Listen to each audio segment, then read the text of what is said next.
Okay, in this video I'm going to show you the 3 different ways that users can become enrolled in your class. The first way is that you as the instructor can manually enroll people into your course. So the way that you go about doing that is we're in our course right here. We make sure that we have editing turned on. And over here in our administration block, over on the left-hand side, you'll see a link that says Assign Roles, and it has 2 little faces right there.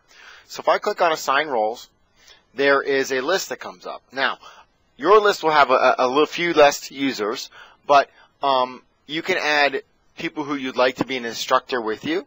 And if you add them as an instructor, they can add content in, but they can also delete content. So you have to be very mindful of who you add as instructors. For the most part, the majority of people in your courses are just going to consume content, so you are going to want to enroll them as students. So where it says students, it's a blue link.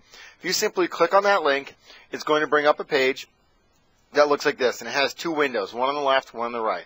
So if I'd like to enroll somebody in my class, all I'm going to do is simply start typing their last name, and then I hit search, and it will bring up all the people with that last name. Now, in the case of names that are very common, such as Smith or something along those lines, you're going to want to include the full name because there will be a number of users. Keep in mind that these are not only teachers that are in here, they're also students. And a very easy way to delineate between the teachers and the students is, if you look here at all the Kaufmans in the county, you notice that right here at the end of their name, it says noemail.com. Or if a kid has put in their name or their email address, it'll have a different email address.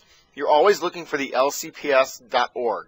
So if I want to add Derek Kaufman to my class, all I do is I simply click on his name, and right here in the middle is an add button. I click on add, and now Derek is enrolled as a student, which is right up here at the top, in my course. If I'd like to remove Derek or remove somebody from my course, I just do the exact same thing in opposite. I simply click on Derek's name, and I hit the remove button, and it will remove Derek from my course. So that's one way you can manually add people into your course. The other way that people can get into your course is if they simply go over here, scroll to the very bottom, and they click on, I'm going to turn editing off, click on all courses down the bottom left-hand side.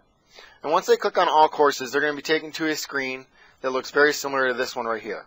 Now, if I were to go click on, we'll say high schools, Potomac Falls High School, and I was to click on PFHS elections, first off, you notice over here on the right-hand side, there'll be a little body with a key. That means that there's an enrollment key for you to get into this course. What would happen is a student would come, they would click on your course, and a box would pop up asking them to put in the enrollment key. That would be something that you as the instructor would have to give them.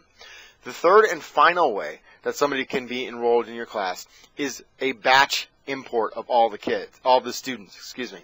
Now, the way that that's going to happen is you will ask Mr. Spidell, myself, for a Excel spreadsheet, or your TRT has these as well. In here, you will need to fill out all the information. For example, there's an email, so you'll need to use the student's email address. If there is no email address, just put studentid@noemail.com. The user's first name, last name, whatever their username is. So it could be student ID number, and also could be group-wise user ID. For my case, it's M. Spidell. The course. The course 1 is the course that you want them enrolled into. This is where you have to be very specific. So for example, if I wanted them to enroll in PFHS elections here, I would have to copy this exactly, including the dashes or the hyphens or anything like that. What I would do is I would simply just highlight this, copy it, and then go to my Excel spreadsheet and paste it in there like that. That would allow me to get in the course. The password you can just leave as Loudon. What you're going to do is then save that file and then send it to myself, Mike Spidell, and I will batch enroll all of the users into your course in one quick fell swoop. So those are the 3 different ways that you can enroll users into your course. One is via yourself, the second is via an enrollment key, and the third is via a batch enrollment.